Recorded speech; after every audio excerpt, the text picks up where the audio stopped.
kita selalu diberi kesehatan. Jangan lupa kita tetap melakukan 3M, mencuci tangan, memakai masker, dan menjaga jarak. Hari ini kalian akan belajar bersama Bu Nisa tentang tema 6 cita-citaku, subtema 2 hebatnya cita-citaku, pembelajaran 3 dan 4. Sebelum kita memulai pelajaran hari ini, mari kita berdoa terlebih dahulu. Berdoa dipersilakan. Selesai. Tujuan pembelajaran kita hari ini adalah yang pertama, siswa mampu menjelaskan cara membuat puisi. Yang kedua, siswa dapat mengomunikasikan informasi tentang keragaman suku dan budaya di lingkungan sekitarnya. Yang ketiga, siswa mampu mengidentifikasi sumber daya alam yang ada di sekitarnya. Anak-anak, pernahkah kalian membuat sebuah puisi? Tahukah kalian tentang bagaimana cara membuat puisi? Langkah-langkah membuat puisi yaitu: yang pertama, menentukan tema dan judul puisi. Yang kedua, menentukan kata kunci. Yang ketiga, menggunakan gaya bahasa. Yang keempat, kembangkan puisi seindah mungkin. Bu Nisa mempunyai sebuah puisi. Silahkan kalian perhatikan dengan seksama puisi di samping Bu Nisa.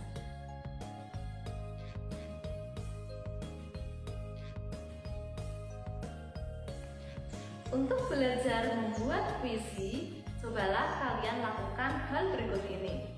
Yang pertama, salinlah puisi Mahapati Gajah Mada tadi di buku tulismu dengan menggunakan pensil. Yang kedua, perhatikan baris kata-kata pada bait pertama. Lalu, gantilah beberapa kata di setiap barisnya dengan menggunakan kata-katamu sendiri. Yang ketiga, kamu dapat menggunakan kata-kata yang ada dalam bacaan atau kata-katamu. Yang keempat, lakukan juga untuk baris-baris selanjutnya. Yang kelima, bacalah kembali bait pertamamu, perbaiki jika kamu menemukan kata-kata yang lebih baik dengan rima dan makna yang sesuai. Yang keenam, lakukan hal yang sama terhadap bait-bait berikutnya.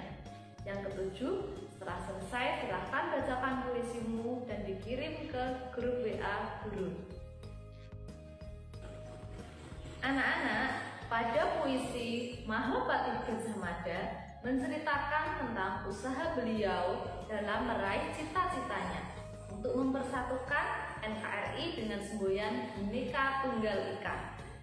Usaha mempersatukan wilayah dan masyarakat di dalamnya tentu bukan hal yang mudah. Oleh karenanya, bangsa Indonesia harus memelihara persatuan dan kesatuan dan sungguh-sungguh. Amatilah kehidupan masyarakat yang ada di sekitarmu. Apakah mereka berasal dari daerah yang sama? Apakah nenek moyang mereka berasal dari daerah yang sama juga? Dan bagaimana dengan suku asal mereka? Bagaimana juga dengan bahasa daerah mereka? Anak-anak, untuk mengetahui suku bangsa di daerah sekitarmu, cobalah lakukan hal berikut ini. Yang pertama, carilah informasi dari 2 orang temanmu di sekolah tentang suku asal atau daerah asal mereka melalui WA. Yang kedua, carilah gambar dan keterangan sebanyak-banyaknya mengenai suku asal temanmu tersebut. Keterangan mengenai hal berikut ini. Yang pertama, pulau asal dan daerahnya. Yang kedua, bahasa daerah. Yang ketiga, pakaian adat. Yang keempat, rumah adat. Dan yang kelima, kebiasaan adat. Silahkan tuliskan semua informasi tersebut pada buku tulis kalian. Anak-anak, usaha keras Pati Gajah Mada untuk menyatukan Nusantara sangat beralasan. Nusantara memiliki sumber daya alam dan beragam yang kaya. Sumber daya alam digunakan untuk memenuhi kebutuhan manusia.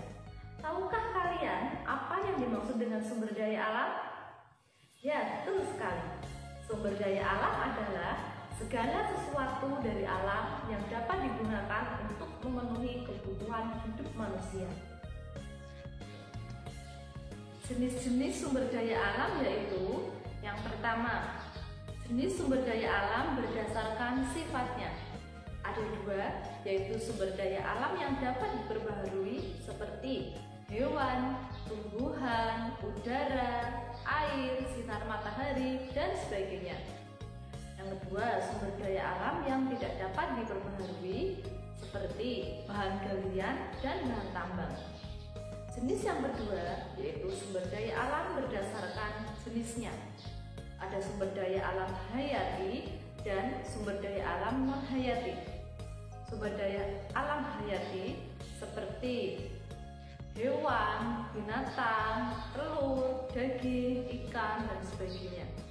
Ada pula tentang tumbuhan seperti tumbuhan produsen atau penyusun utama dari rantai makanan.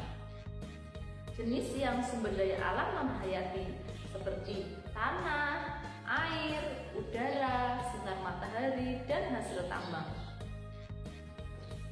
Sumber daya alam yang ketiga yaitu sumber daya alam berdasarkan lokasinya.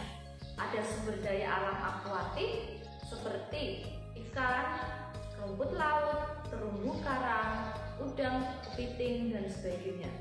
Ada pula sumber daya alam terestrial yang dapat dijumpai di lingkungan daratan seperti hutan, bahan-bahan tambang, dan sebagainya.